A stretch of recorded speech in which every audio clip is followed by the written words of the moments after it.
Emeka was the kind of man who made people turn and stare. Tall, handsome, confident, and born into wealth. But beneath the sharp suit and charm was a son molded by pain. He lost his father when he was just a boy, and his mother, Mrs. Gloria, had sacrificed everything to raise him. They had a strong bond. That bond ran deep, so deep it cast shadows on every relationship Emeka tried to build. None of the women he introduced to his mother lasted. Mrs. Gloria found fault with them all. Too loud, she said to one. Too simple, she said to another.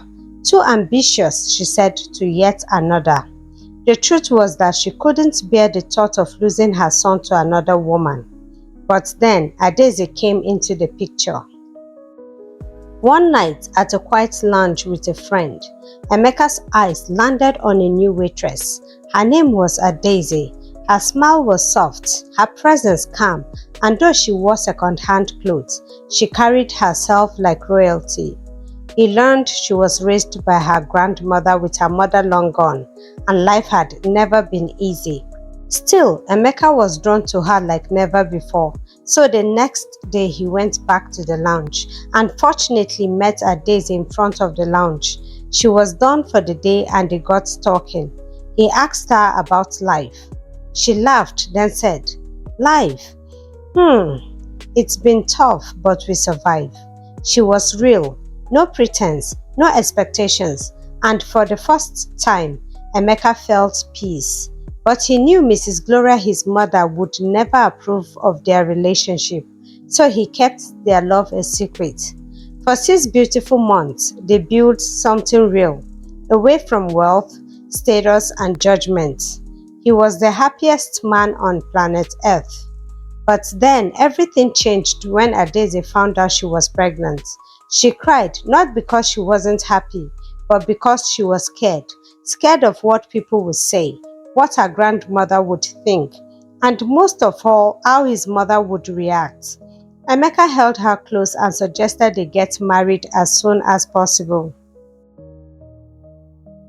When he introduced Adaeze to his mother, as expected, the mother rejected her, but he stood his ground on marrying her.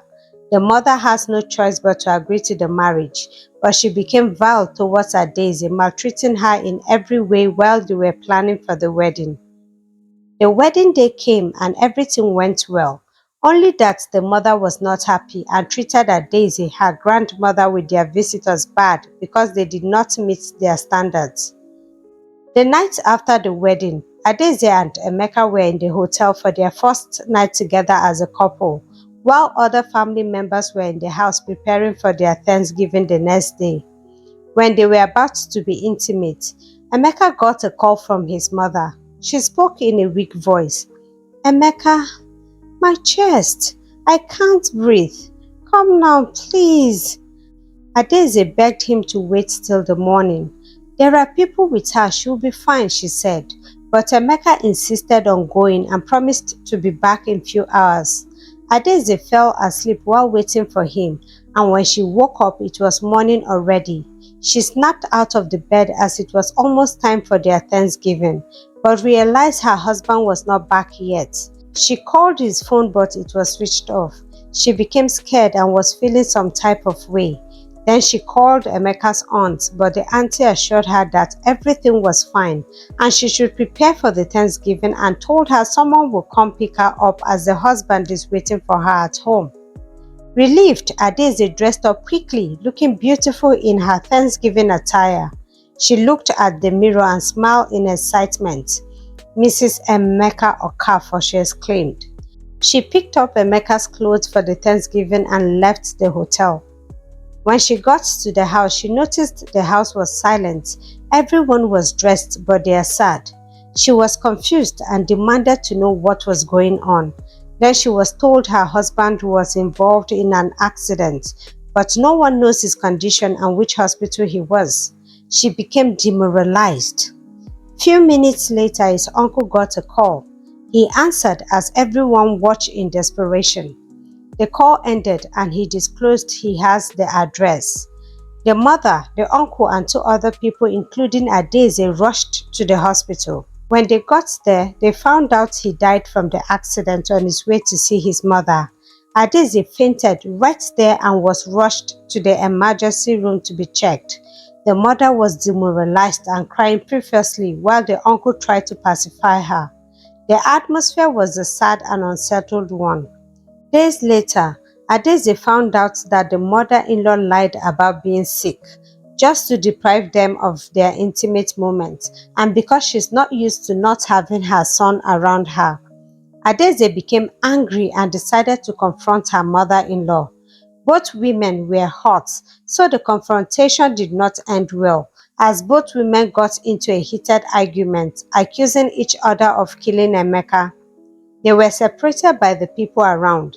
The mother-in-law molested and threw her out of the house, paying deaf ears to people begging her to let Adaeze mourn first, but she refused.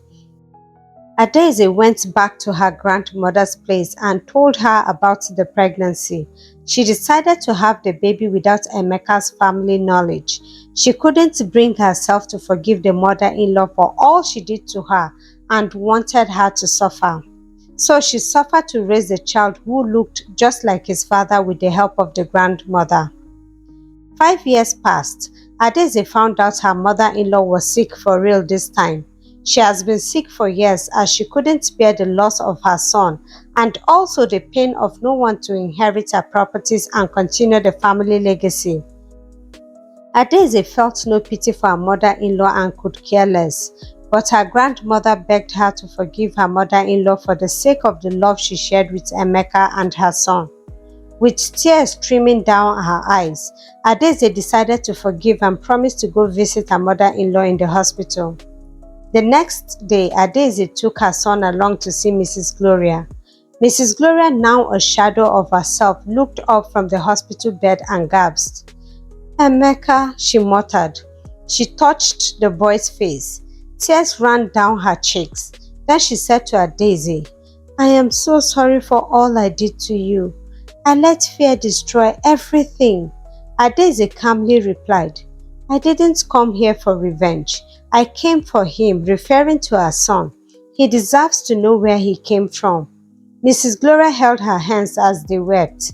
Two women, one broken by guilt and the other by grief, finally healing together. Before she died, Mrs. Gloria changed her will. She left everything to Adaeze and the boy. On one of the visits to the hospital, Mrs. Gloria whispered to Adaeze, "Teach him love, not control. Let him be free." And 3 days later, she passed on. Adaeze, her son, and her grandmother became wealthy beyond imagination. But that wasn't what defined them. They were survivors, warriors, a family built on pain but held together by love.